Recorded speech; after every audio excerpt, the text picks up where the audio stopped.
ओम नमो भगवते वासुदेवाय। आप सभी का हमारे YouTube चैनल पर हार्दिक स्वागत है। अगहन मास महात्म कथा अध्याय 27। आज की कहानी है प्रभु नाम जप की महत्ता।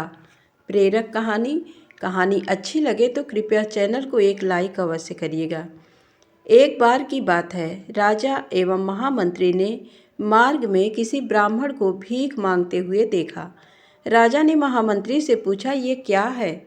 महामंत्री ने तत्काल कहा, महाराज भूल हुआ है। राजा ने कहा, तो इस पंडित को रास्ते पे लाओ। महामंत्री ने कहा, आ जाएगा राजन, पर समय लगेगा, कृपया 3 माह की अवधि दीजिए। राजा ने स्वीकृति दे दी। शाम को महामंत्री ब्राह्मण के घर गया और ब्राह्मण से विद्वान होकर भीख मांगने का कारण पूछा।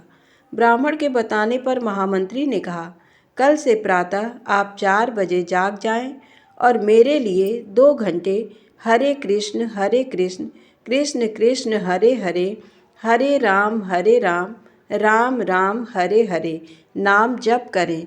शाम को 1 स्वर्ण मुद्रा रोज आपके घर पहुंचा दी जाएगी। ब्राह्मण के पहले तो ये सुनकर आश्चर्य हुआ, किंतु मन ही मन सोचा कि ऐसा करने में हर्ज ही क्या है। जप करना स्वीकार कर लिया। पिछले जन्म के कुल के संस्कार शुभ थे। 4 बजे उठने और नाम जप करने में कोई कठिनाई नहीं हुई। रोज शाम को 1 स्वर्ण मुद्रिका मिल जाने से धीरे धीरे ब्राह्मण धनवान हो गया। अभ्यास करते करते राम कृष्ण नाम के दिव्य संस्कारों ने दबे सुसंस्कारों को उभारा। एक दिन ब्राह्मण ने सोचा कि यदि महामंत्री के लिए नाम जप ने धनाढ्य बना दिया तो स्वयं के लिए जपने से तो लोक और परलोक दोनों धनाढ्य हो ही जाएंगे। ऐसा सोचकर रोज 2 घंटे खुद के लिए जपने लगे। भगवान नाम की ऐसी कृपा हुई कि ब्राह्मण की कामनाएं खत्म होने लगीं और एक दिन ब्राह्मण ने महामंत्री से कहा, आप कृपया सोने की मुद्रिका ना भेजें, मैं अब केवल अपने लिए ही जप करूँगा। प्रभु नाम की उपासना ने मेरा विवेक एवं वैराग्य जागृत कर दिया। प्रभु भक्ति की लगन लग गई। एक दिन ब्राह्मण ने पत्नी से कहा, ईश्वर कृपा से अपनी गरीबी दूर हो गई, सब ठीक हो गया। अब आप अनुमति दें तो मैं एकांत में रहकर नाम जप साधना करना चाहता हूँ। पत्नी साध्वी थी, अतः उसने स्वीकृति दे दी। अब ब्राह्मण देवता सतत प्रभु स्मरण में रंग गए। साधना फलने फूलने लगी। लोग दर्शनार्थ पधारने लगे। धीरे धीरे बात राजा तक पहुंची तो राजा भी एक दिन महामंत्री के साथ महात्मा के दर्शन करने पधारे।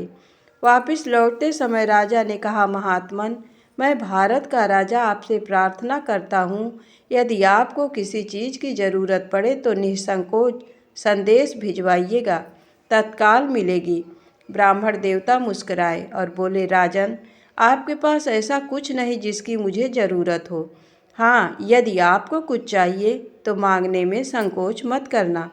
महामंत्री ने कहा, राजन, आपने पहचाना इनको?